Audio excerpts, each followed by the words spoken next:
falar alto, não precisar de microfone, senão a voz some. Nós vimos um pouco do contexto do Novo Testamento na semana passada, né? Em que vimos os impérios, a linhagem dos impérios até chegar no Império Romano, que é o contexto ali do nascimento de Cristo. E ali no Império Romano, nós temos a dinastia Júlio-Claudiana, que é uma dinastia de uma família que mistura os descendentes de Júlio César, que foi cônsul da República Romana. Ali é o final da República Romana e o início do Império Romano. Final da República Romana e início do Império Romano. E aí o sucessor ali, no caso de Júlio César, acaba sendo Otávio. Se não me engano era seu sobrinho neto, agora não lembro se era sobrinho neto. E ele ali entra num conflito com o general Marco Antônio, que era general de Júlio César, né? Cria um novo triunvirato com Marco Antônio, Licínio e Otávio, mas o Otávio ele acaba instituindo o império, ele virando imperador e virando o primeiro César, ali com essa dinastia Júlio-Claudiana, onde ele reivindica para si o título de Augusto, que é venerável, né, divino, né, que ele se considerava um descendente dos deuses. Se eu mencionei isso na outra aula, descendente dos deuses, porque a história da fundação de Roma é uma história mitológica, em que alguém que teria saído da guerra de Troia, fugido, que seria Enéas, seria um filho de Vênus. Ele foi para Roma e ali casou com a filha de um rei, para Roma não, para Alba Longa, uma cidade próxima a Roma, na época, que é na região ali que chama região do Lácio. E ali ele casou com a filha do rei, o rei morreu, ele acabou virando rei daquela região. Seus descendentes acabaram fundando próximo ali a cidade de Roma, que foi Rômulo e Remo. Aí vem o mito da loba que amamentava os dois, foram criados por uma loba, foram amamentados por uma loba. E aí o irmão mata o outro e Rômulo aí funda a cidade de Roma. E aí vem os 7 reis de Roma da monarquia romana, do reinado de Roma. Depois da monarquia entra a república, depois da república entra o império com Augusto, né? E ali Augusto ele começa a governar na mesma época da Cleópatra, do Herodes o Grande, tá? E entra numa divergência com Marco Antônio, porque Marco Antônio acaba tendo um caso com a Cleópatra. Marco Antônio era casado com a filha de Augusto, e aí dá uma confusão danada, mas na verdade isso foi bem conveniente para Augusto. Ele queria realmente chegar para lá do Marco Antônio, que era uma ameaça a ele, e ele vai para combater a Cleópatra, não para combater o Marco Antônio. E aí o Marco Antônio vai em defesa da Cleópatra, a Cleópatra se manda, larga ele sozinho, e aí tem a história mítica lá que a Cleópatra também se mata, aquela coisa toda. Marco Antônio ele era amigo de Herodes. A fortaleza onde Jesus foi torturado, a Fortaleza Antônia, que era do lado do templo, recebeu esse nome por Fortaleza Antônia em homenagem ao Marco Antônio. O Império Romano impôs Herodes ali como o imperador, né, o rei da Judéia, só que era um reino vassalo a Roma, um reino que obedecia a Roma. E Herodes ele tentou fazer uma meia política com Roma e com os judeus. Com Roma ele era fácil para ele, mas com os judeus era complicado. Ele era idumeu, ou seja, da Idumeia, de Edom, ali ao sul de Israel, ou seja, descendente de Esaú.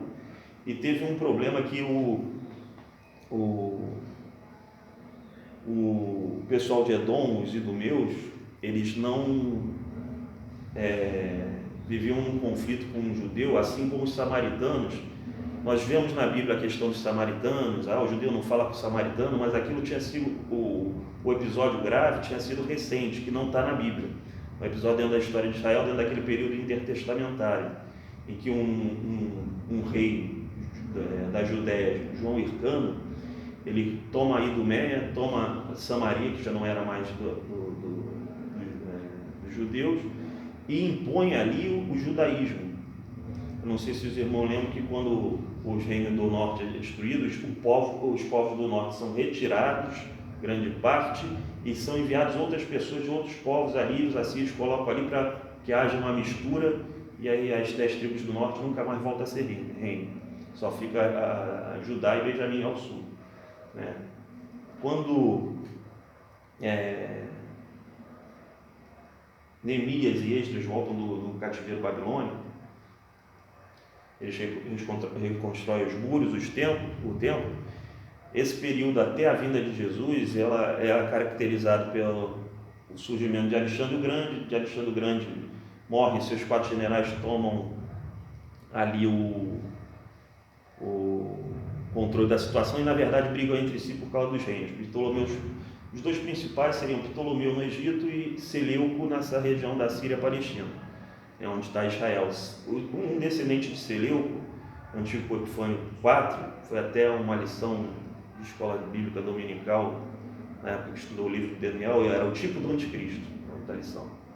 Ele começa a querer implantar a cultura grega ali na Judéia, e aí há uma revolta, que é a revolta dos Macabeus, contra esse Antíoco Epifânio IV. Eles até vencem, e aí instituem uma dinastia dos Macabeus, ou dos Asmoneus, e João Hircano seria um desses descendentes dos Asmoneus, e ele tenta impor o judaísmo de Samaria, que já não cultuava, já era uma mescla de religião, e em Edom, na Idumeia. Então você tem ali uma rixa entre Edom, né, e o judeu, e entre Samaria e o judeu, por isso que o judeu não falava com o samaritano. O episódio mais grave, na verdade, foi esse, era o mais recente.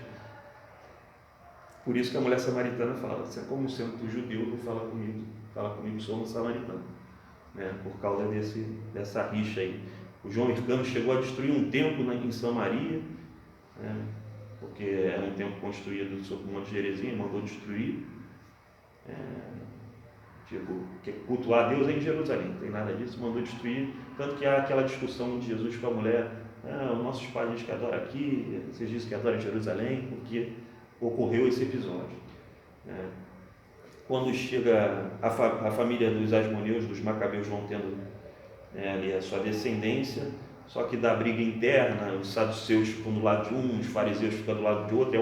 É quando surge esse partidarismo dos saduceus e dos fariseus, e ali vem o Império Romano, põe Herodes ali, acaba com aquela brigaiada toda.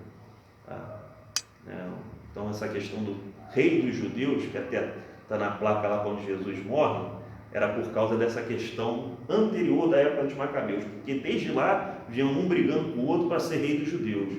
É como se o Império Romano colocasse Jesus na cruz e falasse aqui: quem se proclama rei dos judeus vai para a cruz.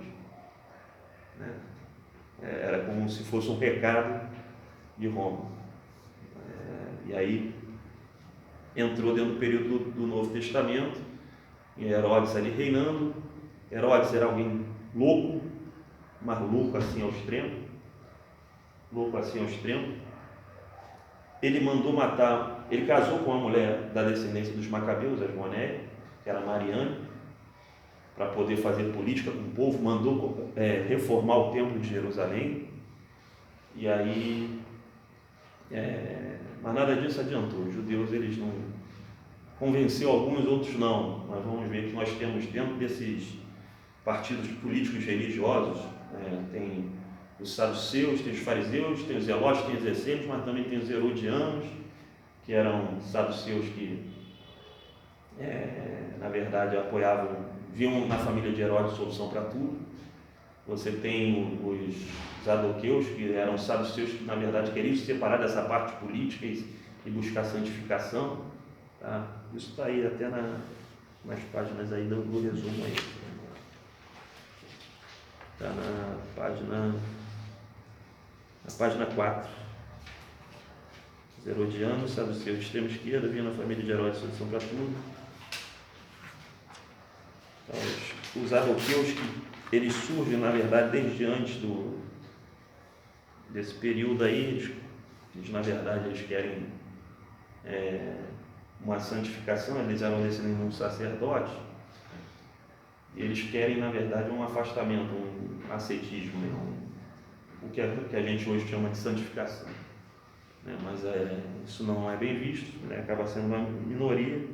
E os zelotes, que é aquele pessoal que quer botar um Messias militar, derrubando o Império Romano e fazendo Israel governar.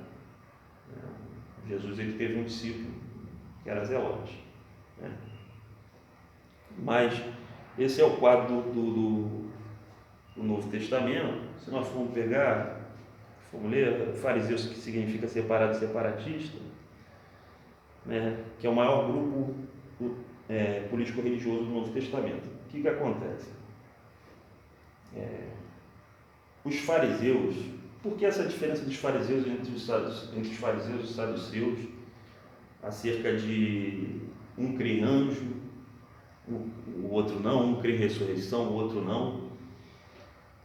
O que se entende é que até a ida para o cativeiro babilônico eram poucos os que criam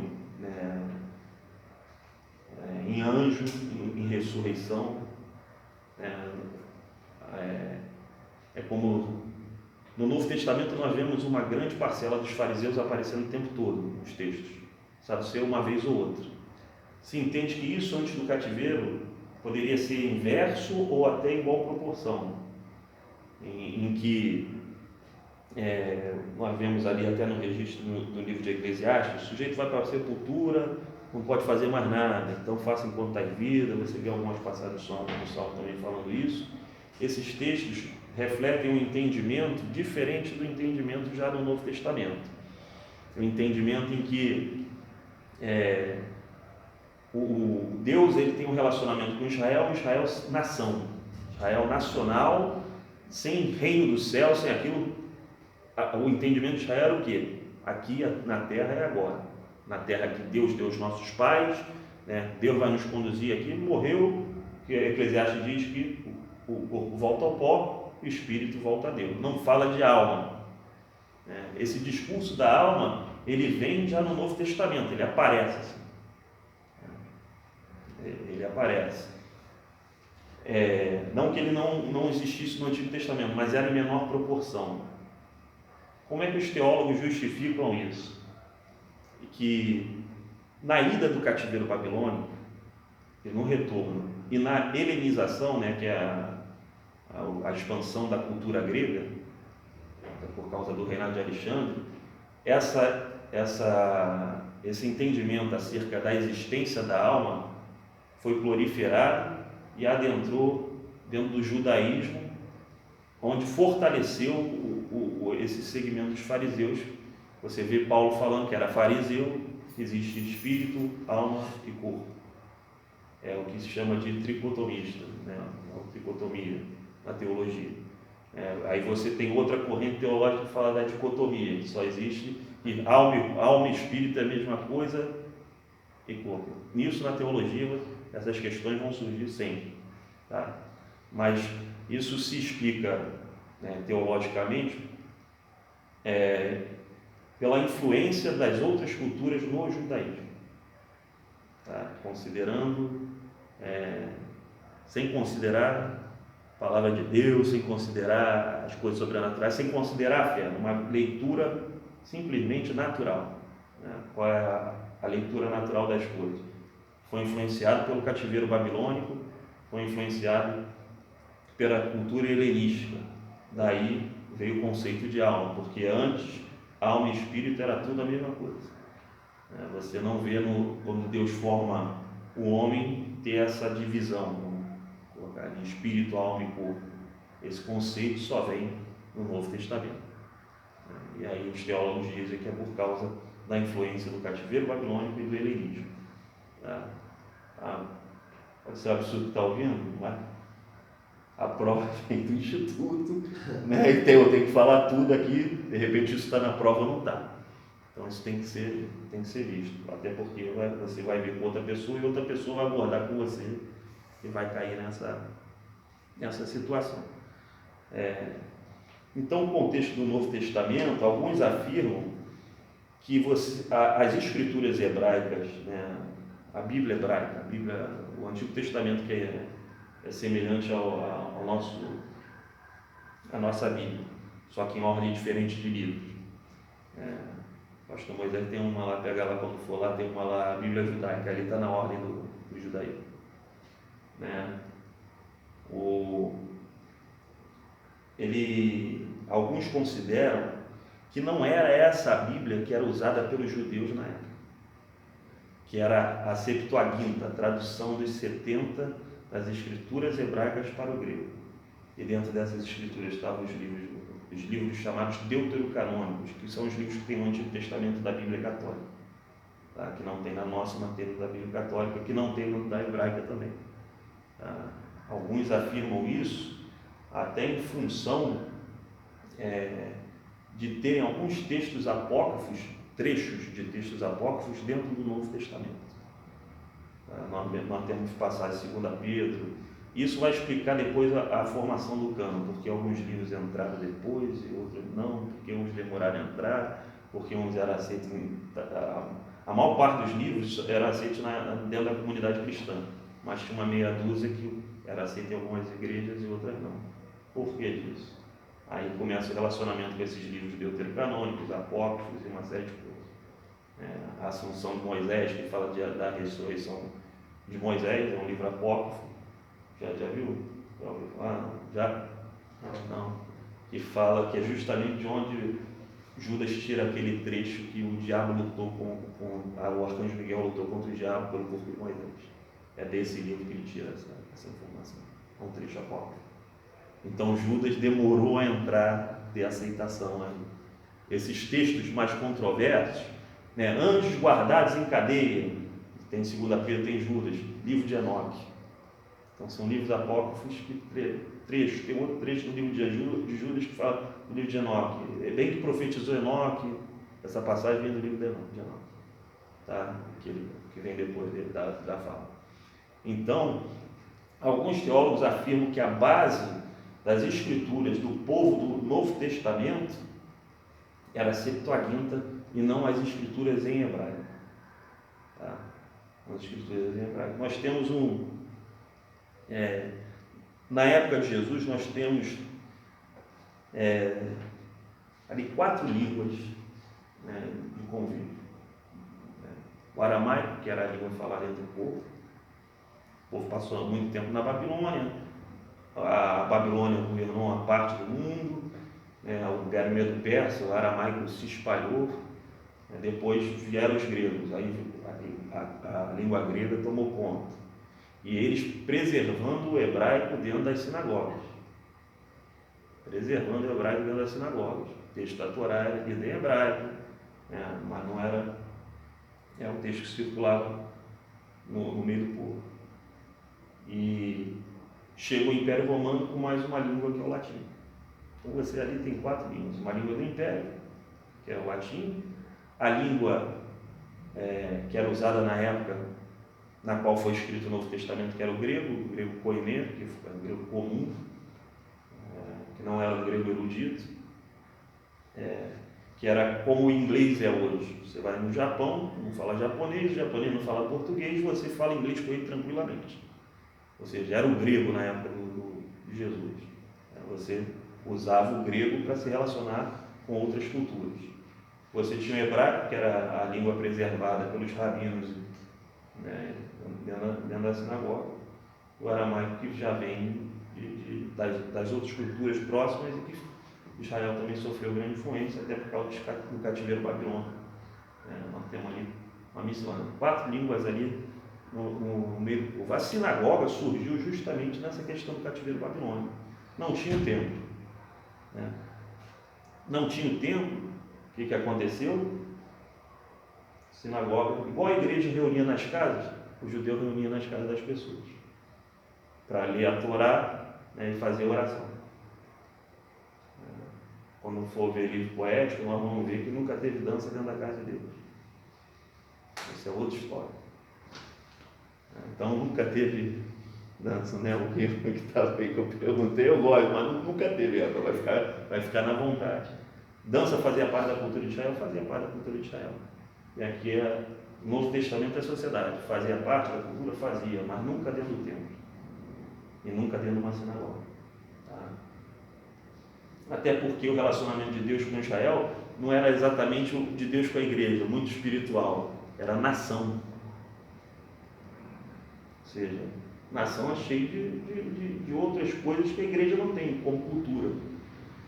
A dança judaica fazia parte da cultura, que não é a dança de hoje, não chega nem perto do que é hoje, aí que o pessoal acha que é, mas totalmente diferente. Acho que eu botei o vídeo aqui, não botei, hoje o judeu dança dentro da sinagoga, né? Como dançar, vai adotando tudo. Então, a sinagoga surgiu no cativeiro babilônico e por causa dessa dificuldade da ausência do templo, e permaneceu. Você tinha sinagoga, você tinha sinédrios, pequenos sinédrios, né, que eram os conselhos. Se eu não me engano, nas sinagogas da cidade, era o mínimo de 10 pessoas. Em Jerusalém tinha 71, agora não sei se é 71 ou 73. 73 pessoas, 71 pessoas. Que julgava as causas. Lembra que Israel, como nação, né? Os juízes estabelecidos por Moisés para julgar as pequenas causas, aquela coisa toda, essa cultura veio até a época de Jesus. Tinha um julgamento, porque não era só, como existe até hoje dentro do judaísmo. Dentro de uma comunidade judaica, você tem um rabino, a pessoa, antes de procurar um juiz na justiça, ela vai no rabino junto com outra pessoa. O rabino decidiu o que vai fazer. Se dali não der resultado, aí a pessoa parte para a justiça. Então, o rabino, ele ainda exerce uma função tipo a que se exercia no sinédrio. Tá? E para que não houvesse, para que julgasse essas causas, era algo também político-social, não era somente religioso. Porque a nossa tendência é entender tudo como religioso. Israel não era assim. Israel era uma nação. Como nação, pediu um rei, lembra daquilo? Pediu um rei, rejeitou ali Samuel, ou seja, a partir dali vai funcionar como nação. Vai ter que servir o rei, vai ter que... O próprio Samuel começou a colocar uma série de diretrizes ali e funcionar também conforme as coisas do passado. Você vê Israel o tempo todo ele se moldando ali como nação. Você vê Davi tratando mais da parte religiosa, até ele não constrói o templo, mas ele coloca ali, o templo vai funcionar assim, esses levitas vão ser porteiros, esses levitas vão ser capitães da guarda, esses levitas vão ser músicos, cantores. Então, definindo ali a parte religiosa, porque a parte social, política da nação, governamental, já estava meio que definida. Tá? E aí vai se levando isso até o primeiro século. Quando Jesus ele vem, já tem todo um cenário. Eu falei da Septuaginta, mas tem uma parte de teólogos que crê que ali já estava fechado o cânon judaico com 22 livros. Tá? Lembrando que não existe 2 livros de Reis para ele. Primeiro e segundo Reis é o mesmo livro, primeiro e segundo Samuel é um livro só, primeiro e segundo Crônicas é um livro só, Êxodo e Neemias é um livro só, por isso 22 livros. Se suspeita que Jeremias e Lamentações também, se não me engano. Ou seja, é reduzido porque o texto é junto. Né? Fala do mesmo assunto. Ruth e Juízes também, tá? Que é a mesma época, ali estaria junto. Tá? Então, isso eles deduzem de alguns textos de Joséfo, o Flávio Joséfo, que foi historiador, né, da época da guerra judaica, da revolta judaica, antes da destruição do templo. E ele permaneceu vivo e os judeus da época não tinham bons olhos sobre ele por causa disso, porque foi combinado um suicídio coletivo. O sujeito me aparece não se matou por quê, mas tinham 10.000 judeus em Massada, que era uma fortaleza, e eles combinaram de se matar e não se entregar aos romanos. Algumas mulheres e algumas crianças sobreviveram, se esconderam, mas o José foi esse meu filho. Então, o pessoal não via ele com bons olhos. Mas ele acabou virando um historiador. A gente não sabe até que ponto os relatos deles não são influenciados pelo imperador, porque ele foi poupado para isso. Você não vai colocar no relato histórico algo contra alguém que te poupou a vida, que se você colocar vai te matar. Então, aquilo que ele coloca ali não se sabe exatamente, mas ele tem alguns registros de Cristo, até confirmando o Jesus histórico. Na teologia existe uma divisão, né, que fala sobre Jesus histórico, não Jesus Filho de Deus, Jesus Deus encarnado, mas o Jesus de Nazaré, personagem histórico, homem, que frequentava ali a Galileia, Jerusalém, pregava em Cafarnaum. Então, por que essa figura do Jesus histórico? Porque foi algo que os teólogos eles criaram até para refutar umas correntes que falavam da não existência de Jesus, que Jesus nunca teria existido historicamente. Então eles foram em busca do Jesus histórico e encontraram. Tem relato de José, tem relato de historiadores romanos falando do cristianismo de Cristo, do problema, alguns falando com a versão.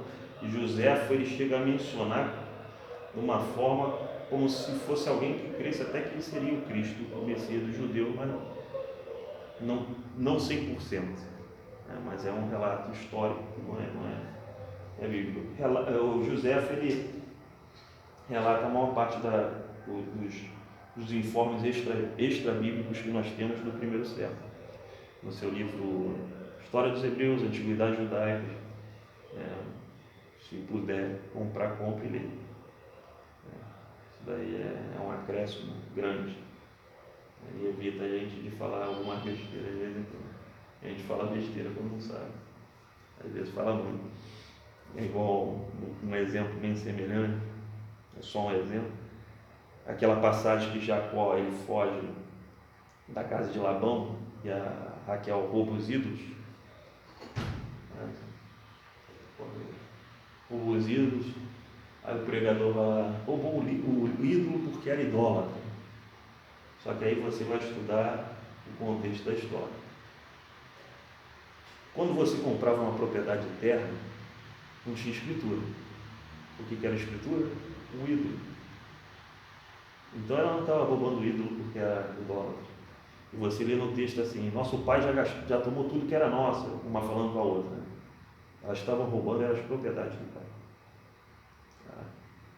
Não era porque ela era idólatra. Ela estava levando os terrenos do pai. Então, mas aí a gente pega, é idólatra. Por quê? Porque não conhece o contexto. E é onde eu falo para o adventista, eu vi isso no programa de evidências. O adventista, o arqueologista, onde ele vem, tem toda uma cultura. Tem uma matéria que é maneiras e costumes bíblicos. Ela vai tratar de todos os pormenores. As pessoas pregam, Jesus lavou o pé porque era humilde. Irmão, era um costume da época. O boa-vinda era lavar o pé de quem entrava na tua casa.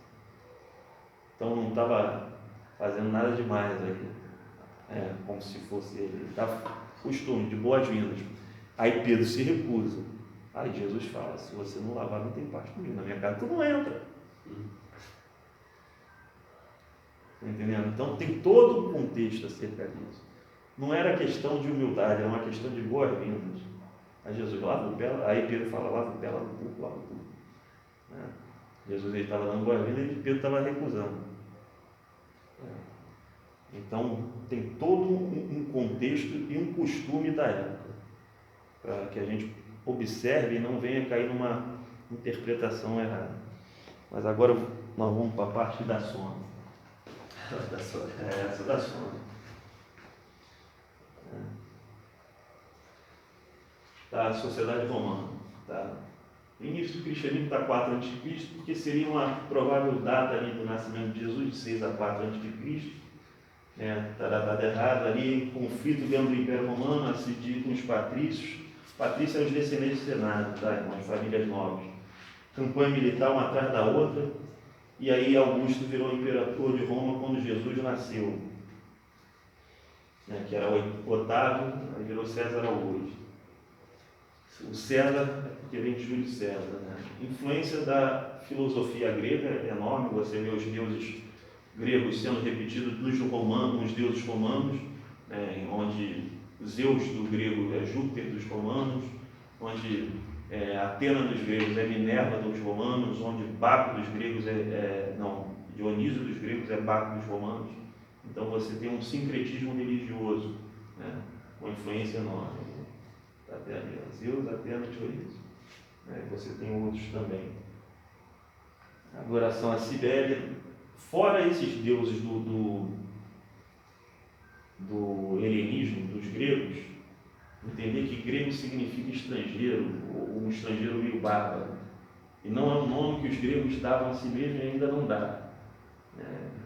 Se você for jogar Grécia na internet, for procurar, você vai ver República Helênica. Eles não se chamam de grego. Esse é um nome que os outros povos deram a ele. Você tem um sincretismo enorme em Roma, que fora esse dos deuses gregos, você tem deuses de outras nações, adoração a Cibele, do Egito eles importaram aí o culto a Ísis, Osíris, da Pérsia ao deus Mitra. Irmão, esse negócio de deus Mitra é uma confusão. Quando chegar perto do Natal, então aí que o negócio fica ruim. Porque esse deus Mitra seria o deus Sol, que é o sol invicto dos romanos. Aí tem você talvez nunca viu isso, não? E aí nós vamos chegar à conclusão que o Natal é o 25 de dezembro, é uma data pagã. Isso daí eu já sei. E aí o negócio vai para o espaço. Que foi justamente quando a religião se envolveu com a política. Quando o imperador Constantino se disse convertido e parou de perseguir o Império Romano. E aí ele convocou um concílio da igreja. Olha só, misturou o Estado com política. Não pode dar coisa boa, e surgiu a igreja romana que a gente conhece como católica. O próprio imperador recebeu o título Pontifex Maximus, sumo sacerdote. O pontífice é alguém que faz uma ponte, uma ligação, e instituiu o culto ao imperador. Cultura, arquitetura e esporte, literatura apreciada. Teve um imperador que agora não lembro, posterior, que ele gostava de filosofia dos estoicos. Lembra que Paulo tem uma questão em Atos dos Apóstolos com os estoicos e os epicureus? Sugiro que os irmãos procurem ver essa parte filosófica aí, que algumas têm linhas conforme o cristianismo e outras não. Daí, irmão, a influência numa corrente do cristianismo muito grande.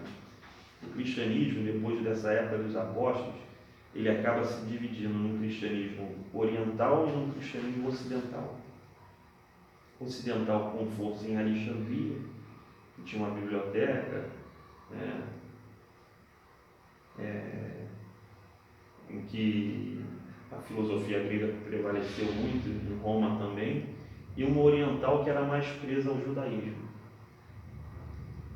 Então você vai ter duas escolas doutrinárias ali entrando em conflito, que a oriental some porque os judeus ali são dizimados. Então a igreja oriental ali da Palestina, da Ásia Menor, ela acaba sumindo, comparando com a igreja ocidental da Europa, de Roma, ali do Egito. Então, que era mais filosófica e influenciada pela cultura grega. Daí teve um movimento dentro da igreja, até depois dessa mistura com o Estado, chamado escolástica. Foi a filosofia dentro da igreja. Muita influência da filosofia de Platão, de Aristóteles, dentro dos conceitos judaico-cristãos. E aí fugiu muito da origem do que era o judaísmo, entrou no que a gente conhece das doutrinas romanas aí. Você tem a arquitetura que dá um salto para o Otávio Augusto, só que o Coliseu não foi o oitavo que construiu, não, tá? Essa dinastia Júlio-Claudiana, ela vai ter a Nero.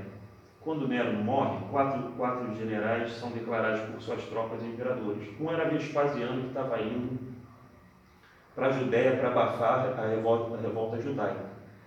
Quando Nero morre, ele volta para Roma e deixa Tito, seu filho, responsável por abafar a revolta judaica. Ele volta para vencer os outros três generais e se estabelecer como imperador. Vespasiano. Foi Vespasiano que começou a construção do Coliseu. Tá? Mas a aqueduto era algo frequente. O que facilitou muito as estradas que o Império construiu, esses aquedutos, facilitou a expansão do cristianismo. Tá? Os transportes, toda essa evolução, né, cultural facilitou a expansão do cristianismo e a sua pregação. Por isso nós vemos ali Paulo fazendo 3 viagens missionárias. Tá? Os esportes, corrida de biga, já viram Ben-Hur? Já. Filme. Tem um novo, tem um antigo. Tem um novo. Não, o antigo. O antigo. É uma regravação. Tem uma corrida de biga. Nós vamos combinar aqui com o pessoal, também com o pessoal que faz lá na igreja, de num sábado ir no Museu da Universal. Não sei se você já foi. Não. Tem uma maquete de Jerusalém do primeiro tempo, o negócio é enorme. Aí você vê o estádio de Biga, que é perto do templo. É bem bacana. Na Universal eles vão fazer negócio bom. A sociedade judaica. Pessoas pobres, pequenos comerciantes, agricultores, empresários, ramo pesqueiro, proprietário de terra, pequena parcela rica religiosa da população.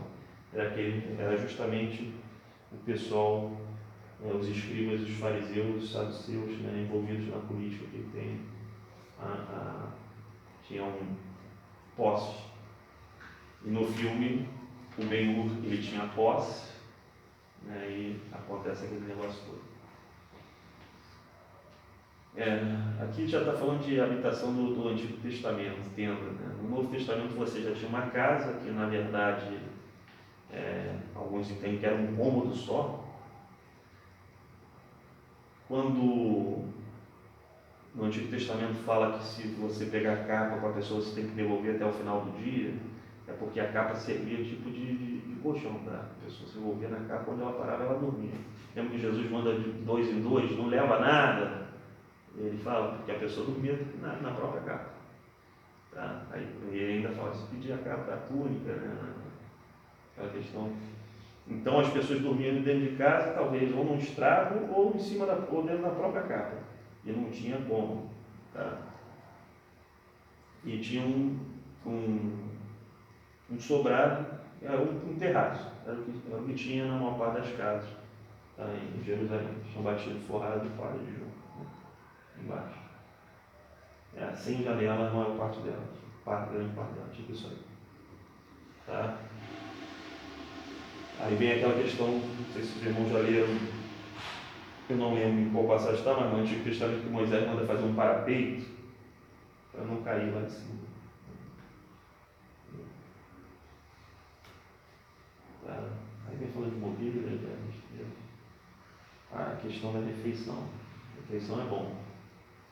Gafanhoto era algo frequente. Quando a gente lê que João Batista comia gafanhoto, a gente se espanta. Não, fazia parte da alimentação.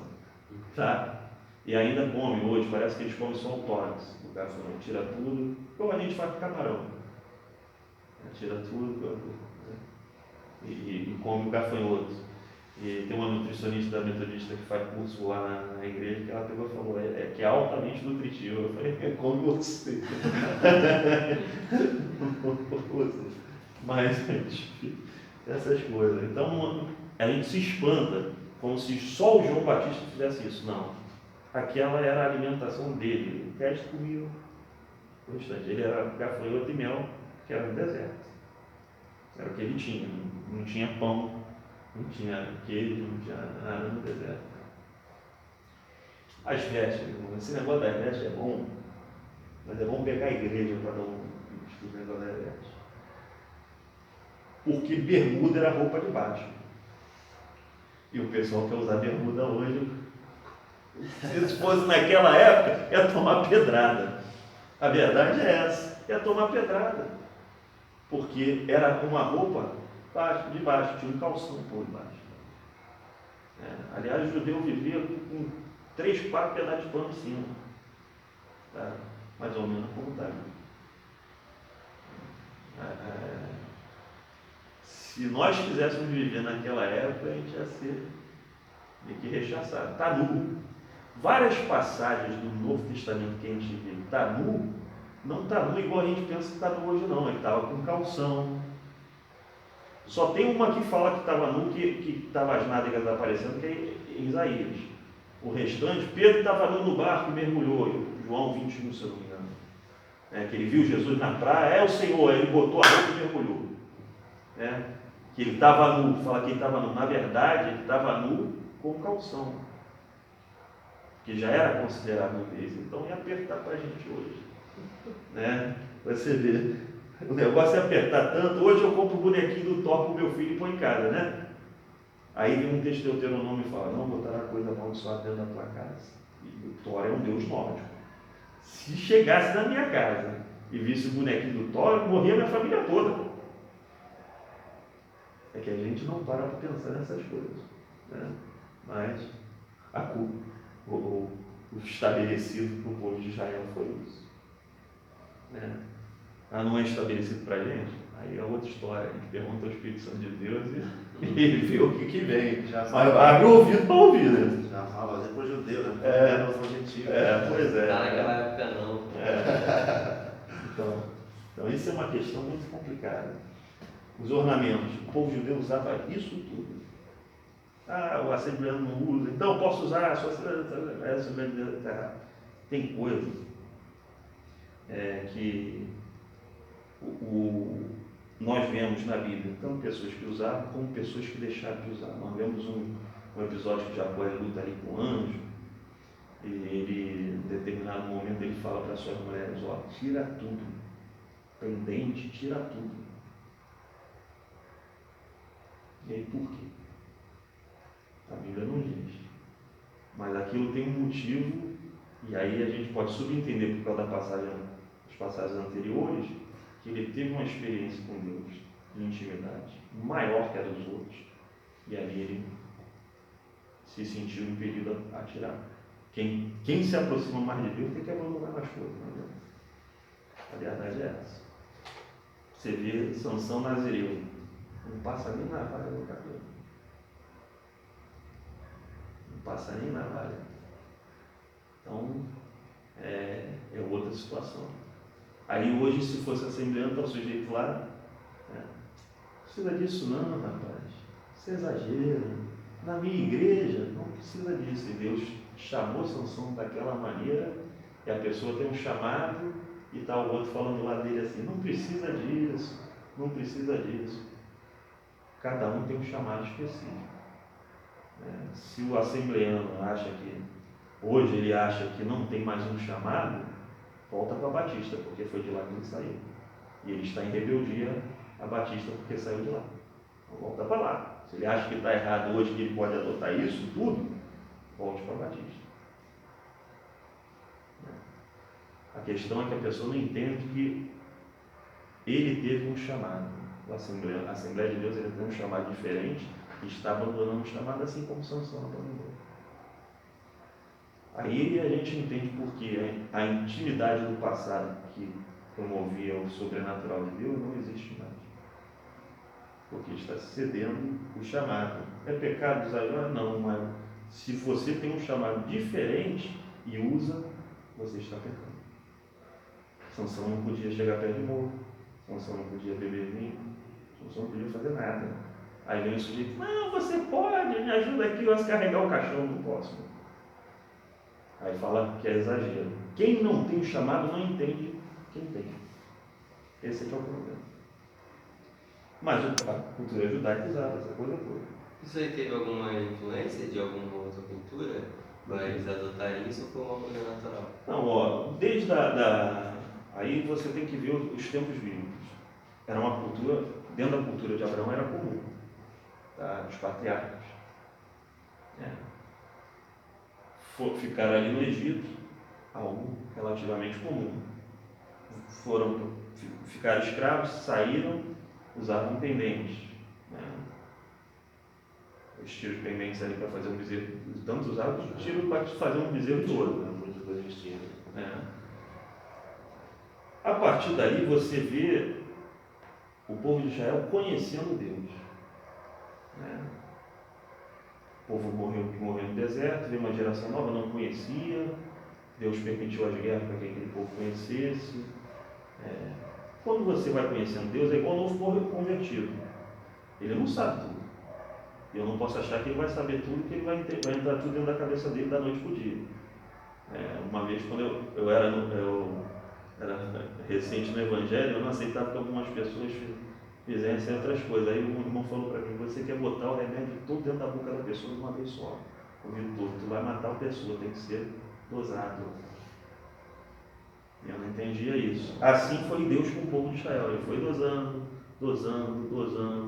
falando: não é assim, não é assim, não é assim. Só que chega uma hora que você ouve que não é assim, você tem que acatar. Senão você já sai da ignorância e entra na rebeldia. Com relação às joias, não foi bem isso que aconteceu. Mas que a cultura dos outros povos estava impregnada em Israel, e Israel não queria abandonar, isso está no registro bíblico todo da história de Israel. Talvez se Israel tivesse da maneira que Deus quisesse, talvez Deus mandasse tirar isso tudo, assim como Jacó sentiu vontade de tirar e mandou a sua família tirar. Jacó, Israel, tira tudo. Por que não na descendência dele? A gente não sabe.